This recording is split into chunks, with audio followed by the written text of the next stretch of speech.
que on peut dire que le livre d'Osée commence à la fois sur un drame et sur une grâce extraordinaire. Mais ce qui est particulier du livre d'Osée, c'est que c'est une histoire vécue, concrète, réelle par le prophète, mais qui illustre une beaucoup plus grande vérité. Autant pour la prostitution de son peuple vers les idoles et tout ça, que la grâce de Dieu. Et en tout cas, je n'irai pas dans tout ça parce que là, je déborderais de ce que je veux qu'on regarde ensemble. Mais livre vraiment, si vous n'avez jamais lu le livre d'Osée, je vous encourage à le lire. Et je dirais un mot-clé, une expression clé du livre d'Osée, c'est connaître. Connaître l'Éternel. D'ailleurs, Jésus a cité Osée.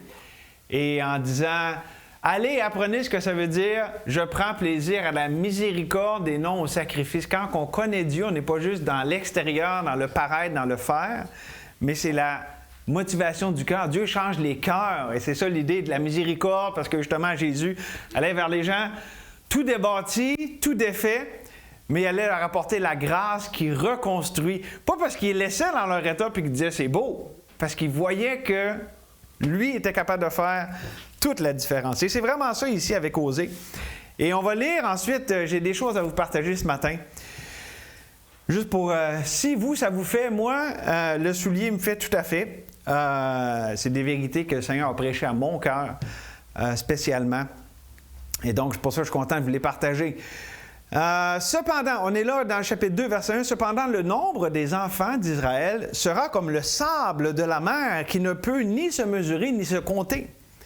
Au lieu de leur dire, vous n'êtes pas mon peuple, on dira, fils du Dieu vivant. Les enfants de Juda et les enfants d'Israël se rassembleront, se donneront un chef et sortiront du pays, car grande sera la journée de Jisraël. Dites à vos frères amis et à vos sœurs Rucama. Seigneur, c'est un texte riche de toutes sortes de façons qu'on considère aujourd'hui dans le chapitre 2 de ton prophète Osée. Seigneur, ça fait des milliers d'années qu'il est mort, que cette époque est révolue, mais Seigneur, ta parole subsiste éternellement. Et tu as pour nous des vérités actuelles et pour aujourd'hui, maintenant. Merci que ta parole vivante et efficace, plus tranchante qu'une épée à deux tranchants. C'est elle qui discerne, qui départage les pensées du cœur. Merci, Seigneur, qu'on peut venir à toi, confiant, Seigneur, que tu as des choses que tu as préparées avec ce temps qu'on prend dans ta parole. Seigneur, que ce soit des choses qui sont dures à accepter ou qui réjouissent le cœur, qui nous mettent face à nous-mêmes. Seigneur, notre prière, c'est que toi, tu te révèles, Seigneur, dans ce passage merveilleux, Seigneur. Merci que ta parole, c'est la révélation de qui tu es vraiment. Seigneur, défais toutes les imaginations idolâtres qu'on peut avoir de toi. On veut te considérer, toi, tel que tu es en vérité. Merci, Seigneur, pour ce temps. On s'en remet à toi. Au nom de Jésus. Amen. Le titre du message, c'est « Un nouveau mariage merveilleux ». Vous allez voir pourquoi. La semaine passée, c'était un nouveau mariage fructueux dans Ésaïe 54.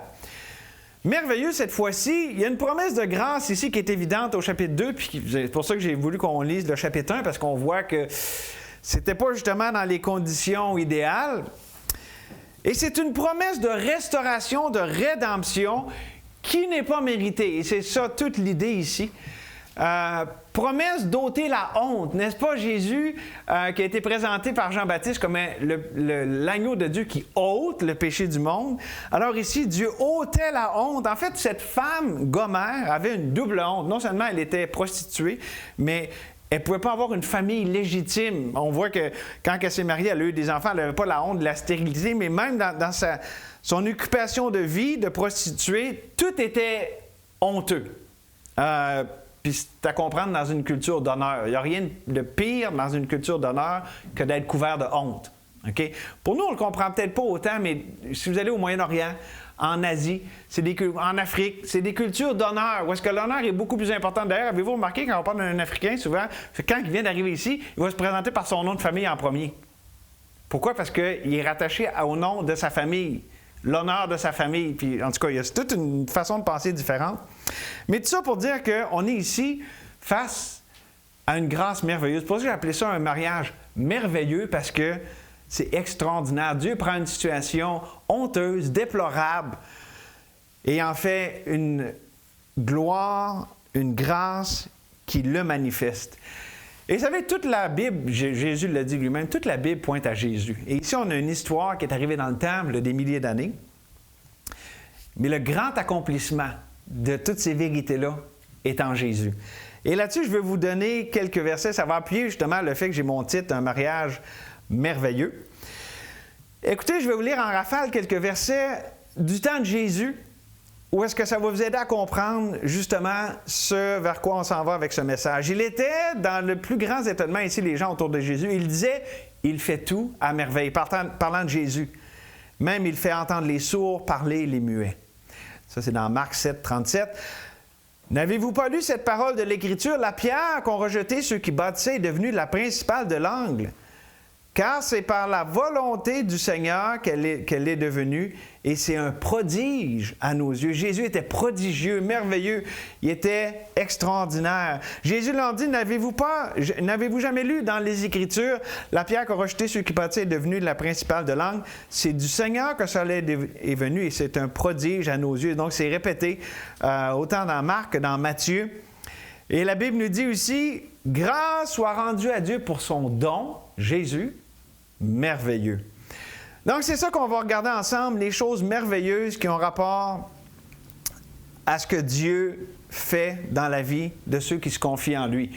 Un autre verset là-dessus, 1 Pierre, écoutez bien ça, au chapitre 1, versets 8 et 9. Vous l'aimez sans l'avoir vu, je parle aux enfants de Dieu ici, vous croyez en lui sans le voir encore, vous réjouissant d'une joie merveilleuse et glorieuse, parce que vous obtiendrez le salut de vos âmes pour prix de votre foi. Et donc, on voit ici, on a vu des prophéties qui nous pointent à Jésus, qui fait tout de façon extraordinaire et merveilleuse parce que le salut vient de l'Éternel. Mais ce que je veux voir ici, qu'est-ce qui est merveilleux, c'est que le Dieu 3 fois saint, le Dieu qui habite les lieux élevés et hauts et inaccessibles à l'être humain, que ce Dieu s'unisse de façon intime, relationnelle, profonde à nous, des humains déchus qui l'ont rejeté. Et c'est ça toute l'image ici de cette femme prostituée que Dieu dit au prophète, marie-toi avec elle. Quelqu'un qui est à l'apogée de la honte, Dieu lui fait l'honneur suprême. C'est vraiment tout ça ici, l'idée. C'est ça l'arrière-plan qu'on doit comprendre ici. Et on va considérer ça ensemble.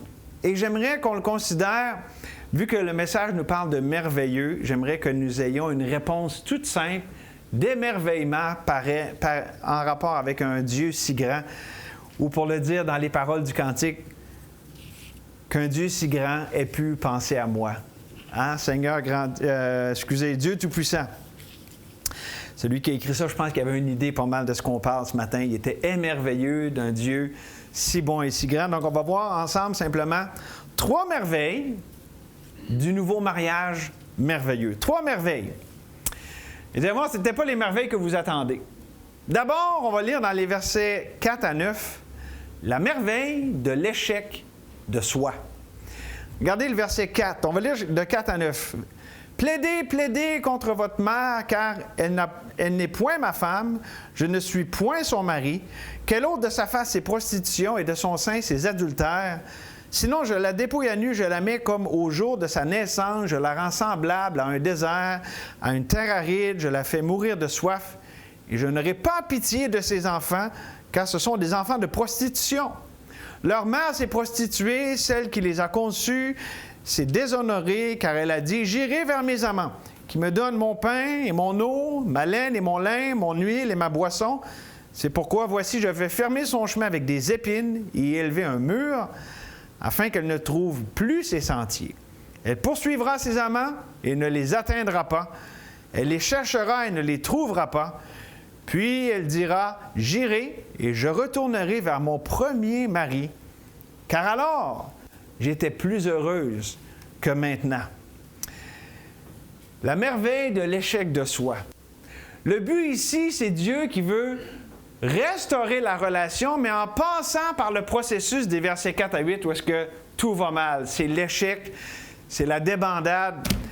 l'échec du soi, l'échec de la chair, pour l'amener au point du verset 9 de se remettre en question. Ouais, finalement, mon premier mari, c'était peut-être justement le mieux.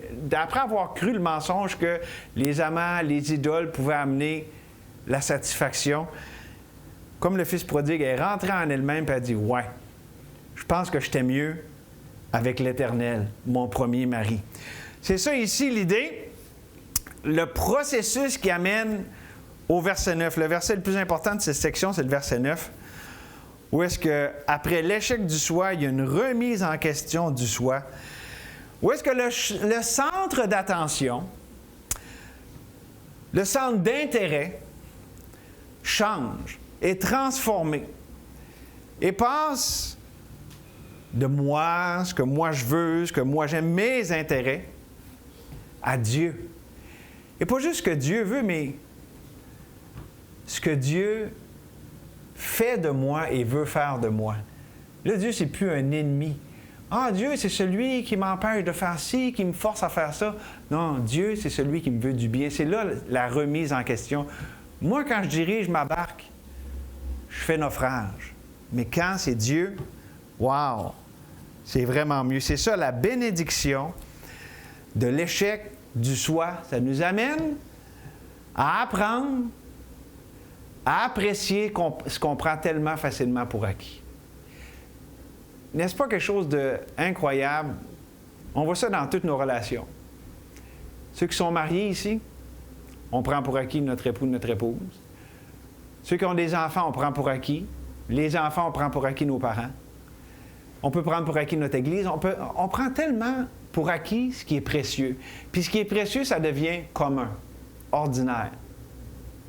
Et c'est ça ici toute l'idée. L'échec du soi, ça nous fait apprécier ce qu'autrement, on prendrait pour acquis, ce qu'on ne donnerait pas autant d'importance qu'on devrait. Et ici, évidemment, la personne la plus importante, c'est Dieu dont il est question. Et j'aime... j'aurais dû les dire par cœur, mais je vais vous lire.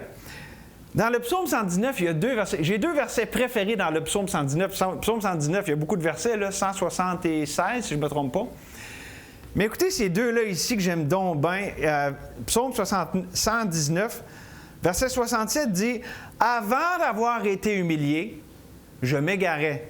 Maintenant, j'observe ta parole. » Verset 71 dit « Il m'est bon d'être humilié afin que j'apprenne tes statuts. » Ce langage, c'est le langage de quelqu'un qui expérimente l'échec du soi, mais encore mieux, ça l'amène à une nouvelle appréciation de qui Dieu est. Le centre d'attention, le focus, le centre d'intérêt pivote, change de soi vers Dieu. Et là, je vais voler une expression que mon frère m'a donnée l'autre jour, puis vous l'avez peut-être déjà vue, mais c'est pas grave. Il n'y avait pas de copyright, j'ai vérifié. Quelque chose qui n'arrive jamais, mais un pasteur, après l'Église, fait voir par cette femme qui dit « Hey, pasteur! » Moi, je suis tanné, je pars de l'Église. Puis il dit, comment ça? Ah, ben là, lui, il est de même, elle est tout le temps de même, puis... Fait que là, pas content des autres autour. Fait que le pasteur, il dit, OK, mais je veux juste te demander une dernière chose avant que tu parles. Ah ouais, OK. Il remplit un verre d'eau, puis il donne le verre d'eau, il dit, peux-tu juste faire le tour de l'Église, puis reviens me voir? Elle comprend pas trop, elle prend le verre, fait le tour de l'Église. Là, elle revient. Bon, j'ai fait l'exercice, c'était quoi le but? Ben, t'as-tu vu un tel qui est tout le temps de même, puis elle qui n'est pas comme elle devrait, puis non? Pourquoi? Ben, je voulais pas renverser le verre, je suis concentré sur le verre. Ben, c'est ça. Au lieu de te concentrer sur les autres, puisque tout ce qui ne va pas, concentre-toi sur Dieu, sur ce que lui est en train de faire, puis ce qu'il fait en toi, puis ce qu'il fait aussi dans les autres. Ton centre d'attention a simplement besoin de changer. Vous savez, Dieu ne va pas tout régler les problèmes dans notre vie, mais quand il y a des problèmes, c'est pas parce qu'il veut tout régler puis dire « Ah, là, tu vas avoir une vie, pas de problème. » Ça n'existe pas, ça, sur la planète Terre. Je n'ai pas été sur la planète Mars, mais je sais que sur la planète Terre, ça n'existe pas, une vie, pas de problème. Mais un centre d'attention sur les problèmes versus sur le Dieu qui permet ces problèmes, ça change absolument tout. Les problèmes ne vont pas s'en aller comme par magie, mais la grâce de Dieu, quand on regarde lui, quand on tourne les regards vers lui, il nous délivre. Et ça, c'est une vérité extraordinaire. Et c'est ça que Dieu veut faire avec la merveille de l'échec du soi. Puis je dirais encore plus, il veut transformer la dynamique de nos relations. Relations avec lui, relations avec les autres. Puis savez-vous quoi? Il y a un type de problème qui est spécial. Il y en a que la Bible nous dit que les péchés de certains sont manifestes, sont évidents. Pour les autres, ils ne se voient, pour d'autres, ils ne se voient que dans la suite. Qu'est-ce que ça dit ça dans 1 Timothée? Il y en a qui ne sont pas subtils, puis il y en a d'autres qui le sont plus. C'est ça que ça veut dire. Parce qu'on a tous une chair, puis le péché. Mais pour certaines personnes, le plus grand problème qu'ils ont dans leur relation, c'est qu'elles ont raison. C'est quand ils ont un diagnostic sur ce qui ne marche pas, souvent ils mettent le doigt sur le bobo. Pourquoi je dis que c'est ça leur problème? Parce qu'elles reconnaissent ce problème partout autour. Et justement, vu qu'il y a un bon diagnostic, ils disent « j'ai raison », mais ces mêmes personnes ne voient pas, ne reconnaissent pas leurs besoins. Il faut qu'eux autres arrivent à l'échec de leur chair, de leur soi. Et ça, c'est une délivrance. C'est bienfaisant. Lorsque on arrive à se voir dans le besoin, c'est une grâce de Dieu de nous laisser nous péter la margoulette, nous laisser arriver à l'échec de nos efforts, de nos pensées, de nos raisonnements. Pourquoi? Parce que c'est là qu'il nous rencontre. C'est là que ça commence. C'est la fin du soi, c'est le début de Christ. Et je dirais par rapport à ce que je viens de dire, le centre d'attention, puis là je parlais d'exemples de gens qui veulent changer d'autres ou des gens qui veulent s'enfuir. Il y a toutes sortes de réactions. Mais une chose est certaine, c'est que le choix devant nous, c'est la vie versus la mort. La langue, la vie et la mort est au pouvoir de la langue. Lorsque Dieu nous envoie des épreuves, c'est pour qu'on choisisse la vie. Et donc, l'échec du soi, c'est Dieu qui nous met face au choix vital, au choix fondamental de le choisir lui, notre vie. Et c'est comme ça qu'il y en a qui connaissent le Seigneur, qui le découvrent comme leur sauveur. C'est bien d'être dans l'échec si ça nous amène à trouver Dieu. C'est vrai pour les non-sauvés, c'est vrai pour les sauvés. Ça, c'est la première merveille. La merveille de l'échec du soi. Fait que là, c'est un peu, on pourrait dire négatif, mais quand on comprend, c'est très positif. Puis en voici un autre qui peut paraître négatif. La merveille du châtiment de Dieu. Et on a ça aussi dans notre texte. On va lire les versets 10 à 15. Là aussi, c'est le dernier verset le plus important. Donc, on lit au verset 15. « Elle n'a pas reconnu que c'était moi qui lui donnais du blé, le blé, le mou et l'huile. Et l'on a accordé, et on a consacré, au service de Baal l'argent et l'or que je lui prodiguais. C'est pourquoi je répandrai mon blé en son temps et mon mou dans sa saison, et j'enlèverai ma laine et mon lin qui devait couvrir sa nudité.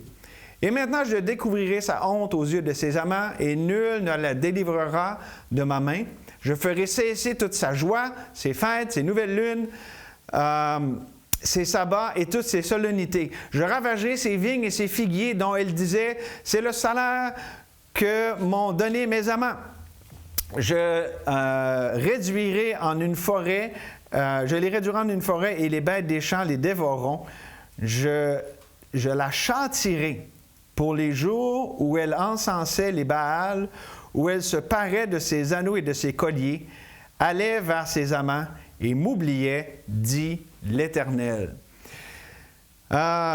Verset 15, je la châtirai. Mais voyez-vous, pourquoi Dieu a besoin de la châtier? Parce que ça nous dit ici, elle n'a pas reconnu. Non seulement avec le problème dans le premier verset, dans le premier point, ce qu'on a vu, c'est qu'il n'y avait pas une appréciation de Dieu, prenait pour acquis. Mais ici, on la voit aveuglée spirituellement. Elle ne reconnaît pas Dieu. En fait, elle pense que les bienfaits qu'elle a, ça vient des Baals, de l'idolâtrie. Alors que Dieu dit, hey, c'est moi qui fournissais tout le stock, c'est moi qui l'a béni, c'est moi, puis Dieu, ici, n'est pas reconnu pour ce qu'il est. Et ça, c'est l'aveuglement de l'orgueil et de l'incrédulité. Savez-vous que le pire ennemi dans nos vies, c'est notre orgueil, notre incrédulité. Des fois, les gens tout autour peuvent voir qu'on a le problème comme ça, gros d'en face. Ou comme on dit, on a le problème comme le nez d'en face. Il y en a qui ont un plus gros problème que d'autres. Mais on ne s'en rend pas compte. Parce qu'on est aveuglé par notre propre orgueil, notre propre incrédulité. Et donc, c'est une grâce lorsque Dieu nous châtie. C'est pour nous délivrer de cet aveuglement, de cette incrédulité. Et ici, la femme dont il est question, elle n'appréciait pas la valeur de ce qu'elle avait. Dieu lui donnait des choses, Dieu s'occupait d'elle, puis elle n'appréciait pas la valeur, elle l'attribuait même à un autre. Imaginez-vous, c'est Dieu qui s'en occupe, elle l'attribue la valeur à d'autres. Et là, ça m'amène au point tellement important ici. Si tantôt, les versets importants, c'était avant de m'égarer, avant de m'humilier, je m'égarais, OK, dans le psaume. Ici, la vérité fondamentale à prier et à rechercher, c'est Daniel 2,22. Il révèle ce qui est profond et caché. Si on est aveuglé puis qu'on ne se rend même pas compte, il faut que Dieu révèle. Non seulement il faut que Dieu se révèle, mais il faut que Dieu révèle nous à nous. Qu'on se voit tel qu'on est. Parce qu'on a cet orgueil a une capacité extraordinaire de se faire à croire que c'est pas si pire, que c'est l'autre qui est pire, que ci puis que ça. OK? Donc, priez que Dieu révèle. Révèle nos cœurs, révèle la situation telle qu'elle est, mais encore mieux qu'il se révèle. C'est le plus grand et le plus pressant besoin dans toutes nos relations, nos situations, nos problèmes. Une fraîche révélation de qui Dieu est. Et ça, mes amis, c'est vrai pour ceux qui ne connaissent pas encore le Seigneur Jésus comme leur Sauveur. La Bible dit dans Galates, Paul qui parle de son expérience de conversion, comment lui a connu le Seigneur, il dit « Mais lorsqu'il plut à celui qui m'avait mis à part dès le sein de ma mère et qui m'a appelé par sa grâce de révéler en moi son Fils. » C'est comme ça qu'on connaît le Seigneur Jésus, lorsqu'il se révèle à nos cœurs, afin que je l'annonce parmi les païens. Aussitôt, je ne consultai ni la chair ni le sang. Donc, que Jésus se révèle comme le seul sauveur aux perdus, puis qu'il illumine les yeux de notre cœur à nous, ses enfants, comme ça dit dans Galates au chapitre 4 maintenant, verset 19, « Mes enfants, pour qui j'éprouve les douleurs de l'enfantement, jusqu'à ce que Christ soit formé en vous. » Et je prends un exemple, un classique. Notre cher Pierre, dans les Évangiles. Pierre, hein, qui aimait le Seigneur, c'est évident qu'il était, on dit en anglais, « What you see is what you get ». Tu sais, avec Pierre, il n'y avait pas de flafla puis de fioritures.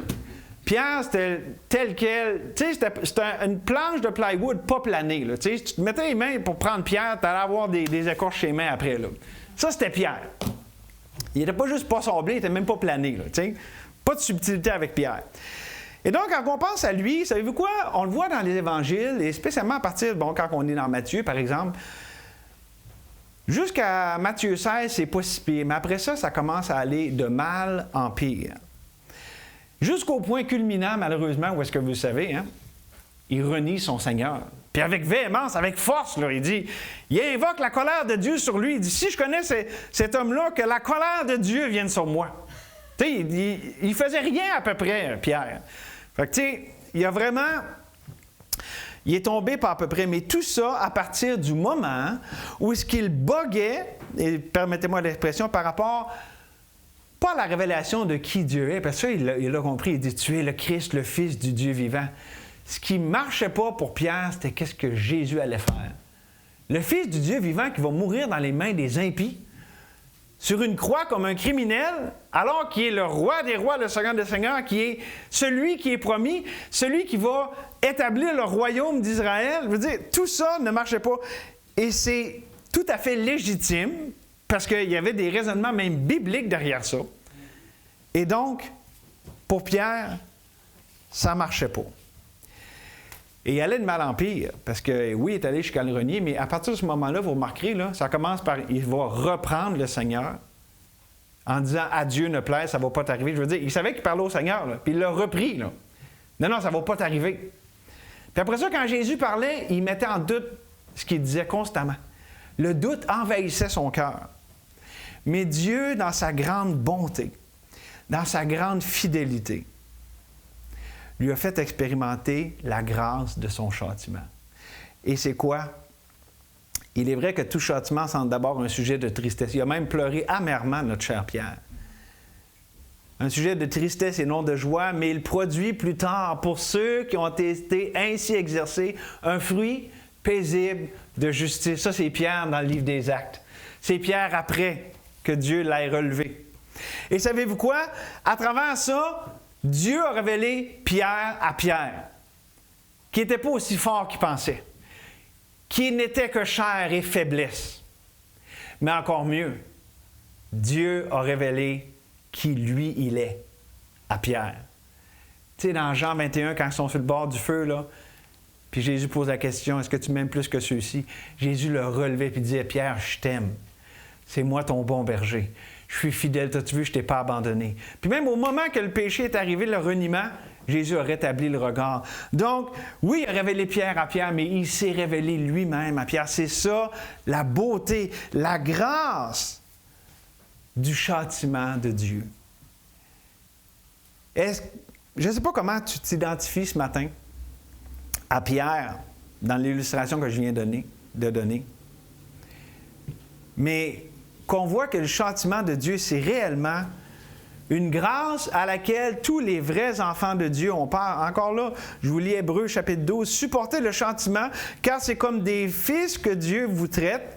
Car quel est le fils qu'un père ne châtie pas? Mais si vous êtes exempt du châtiment auquel tous ont part, vous êtes donc des enfants illégitimes et non des fils. » C'est normal. Pourquoi? Parce que Dieu nous aime, puis on s'égare facilement, puis Dieu nous ramène. Avec la merveille de l'échec du soi, puis ensuite Dieu intervient, puis il se révèle à nous autres. Fait que voyez-vous le pattern, Dieu nous brise avec l'échec du soi. Il se révèle à nous. Et là, ça nous amène au point culminant de notre message. Et là, c'est vraiment une merveille merveilleuse, là. C'est toutes des grâces en passant. Mais la dernière, mettons, c'est plus évident, là. La merveille de la plénitude de sa restauration. La merveille de la plénitude de sa restauration. Et on a ça, regardez bien, la fin du chapitre, versets 16 à 25. Oh, j'aime le verset 16. « C'est pourquoi, voici, je veux l'attirer et la conduire au désert, et je parlerai à son cœur.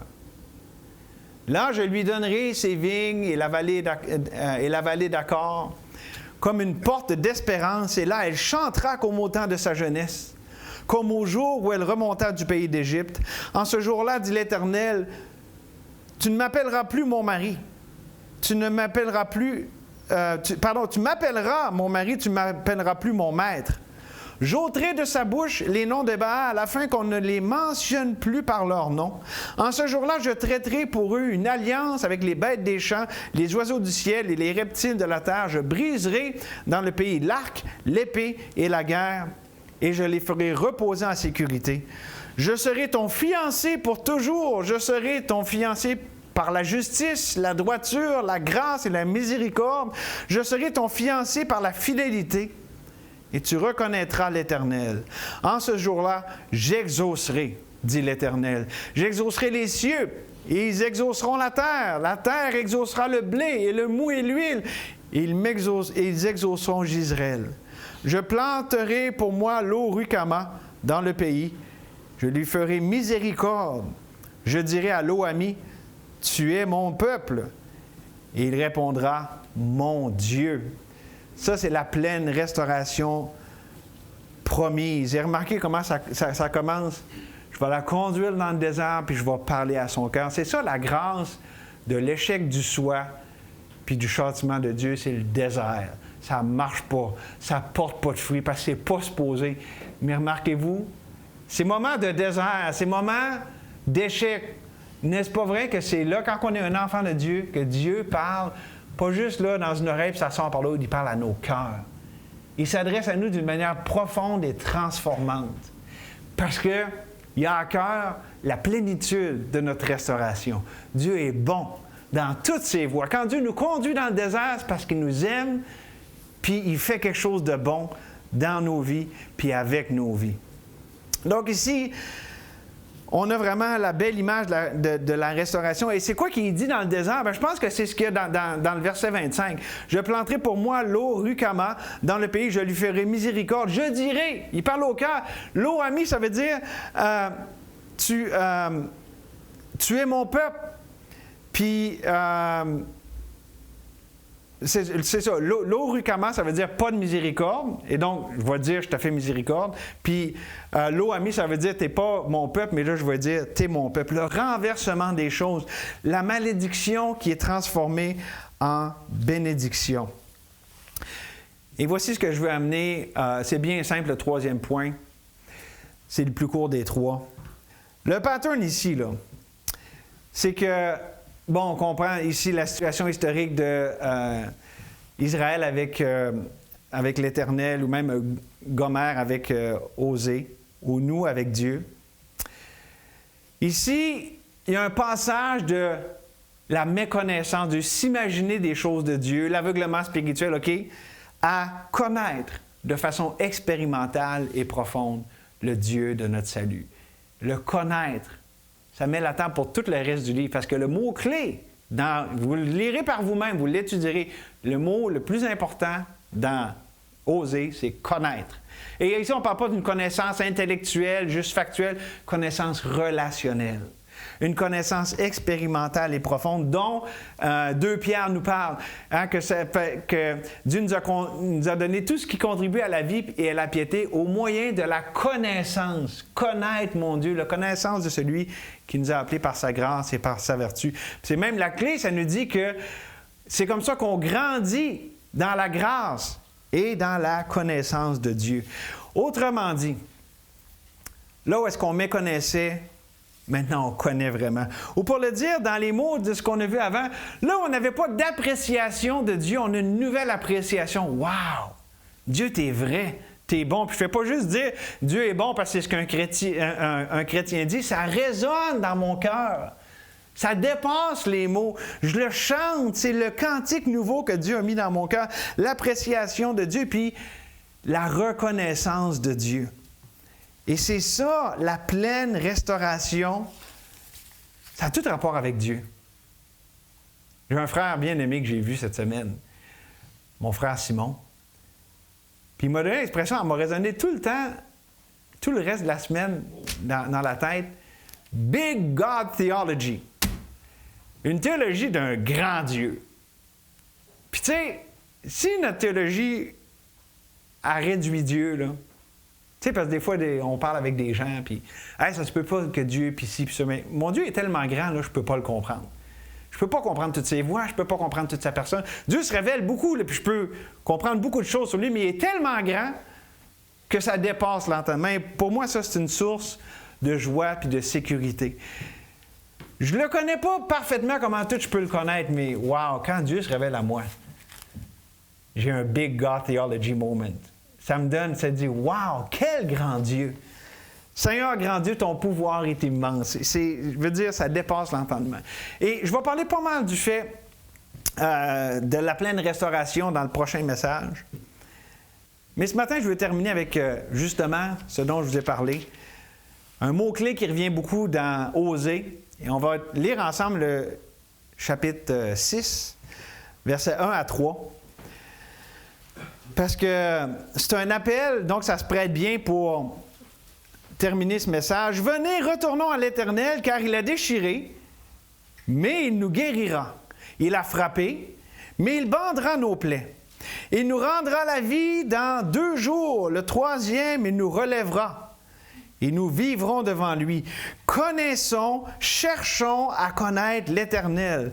Sa venue est aussi certaine que celle de l'aurore. Il viendra pour nous comme la pluie du printemps qui arrose la terre. » Et regardez aussi le verset 6. « Car j'aime la miséricorde et non les sacrifices, et la connaissance de Dieu plus que les holocaustes. » Jésus, évidemment, aussi a cité ce verset. Jésus a aussi cité... je vais vous le lire là, dans Matthieu 18, Ésaïe 42, écoutez ce que ça dit. « Voici mon serviteur que j'ai choisi, mon bien-aimé en qui mon âme prend plaisir. Je mettrai mon esprit sur lui et il annoncera la justice aux nations. Il ne contestera point, il ne criera point, et personne n'entendra sa voix dans les rues. Il ne brisera pas le roseau cassé, il n'éteindra point le lumignon qui fume, jusqu'à ce qu'il ait fait triompher la justice, et les nations espéreront en son nom. Connaître ce Dieu qui n'est pas tape à l'œil, qui est venu humblement, que le monde ne reconnaît pas. En fait, les gens prennent beaucoup, c'est un nom de choix pour Jésus, spécialement même en anglais, pour prendre le nom de Dieu en vain. Ce même Dieu est celui qui règne, celui qui est venu pour délivrer, celui qui est venu vers les gommères de ce monde pour les restaurer, les restituer complètement. Et j'aimerais simplement finir avec ça ce matin. Dieu, ça nous dit en quoi ici qu'il prend plaisir? Il prend plaisir en le fait de le connaître, pas les sacrifices puis ce qu'on peut faire. C'est pas que Dieu, pour le fait qu'on se donne à lui joyeusement puis pleinement, qu'on déborde pour Jésus, mais tout ça serait vain si ça ne part pas du fait que c'est le fruit de ma relation avec lui. T'aimer Jésus, te connaître. Et connaître Dieu, c'est uniquement, exclusivement possible par Jésus-Christ, parce qu'il a dit lui-même, je suis le chemin, la vérité et la vie. Nul ne vient au Père que par moi. Et Pierre, justement, dans le livre des Actes, qu'est-ce qu'il a dit? Il n'y a de salut en aucun autre, car il n'y a sous le ciel aucun autre nom qui était donné parmi les hommes par lequel nous devrions être sauvés. Peut-être que tu ne connais pas Dieu comme ton sauveur. Tu connais peut-être des choses au sujet de Jésus. Ton cœur est réchauffé par rapport aux vérités de Christ, la croix, la rédemption, mais tu ne le connais pas encore. Et comme ma sœur a prié, la différence, c'est à peu près 12 pouces entre la tête et le cœur. Le salut, la vie transformée, ce n'est pas juste quelque chose, un assentiment intellectuel. Aussi bon point de départ, ça puisse être de reconnaître que vraiment Jésus est qui il a dit qu'il était. C'est pour ça qu'on dit l'apologétique, c'est pas mauvais, mais ça ne peut pas remplacer l'Évangile, parce que l'apologétique, ça s'adresse à la tête, mais l'Évangile transforme le cœur. Et c'est quoi le chemin entre les deux? C'est par la foi. Le juste vivra par la... Comment qu'on a la vie? Comment qu'on passe de la mort à la vie? La confiance, se confier, recevoir pour soi cette vie qui est en Jésus-Christ et en lui seul. Et quand Jésus sauve, il sauve complètement, parfaitement. Il sauve du péché, il sauve de soi-même. Il délivre. Le salut, ça veut dire délivrance. Et c'est ça la mission qu'il est venu accomplir. Ah, j'aime la répéter. L'Esprit du Seigneur, Jésus a dit ça, c'est cité dans Ésaïe 61, Jésus l'a dit dans Luc 4, « L'Esprit du Seigneur l'Éternel est sur moi, car l'Éternel m'a oint, m'a désigné pour porter de bonnes nouvelles aux malheureux.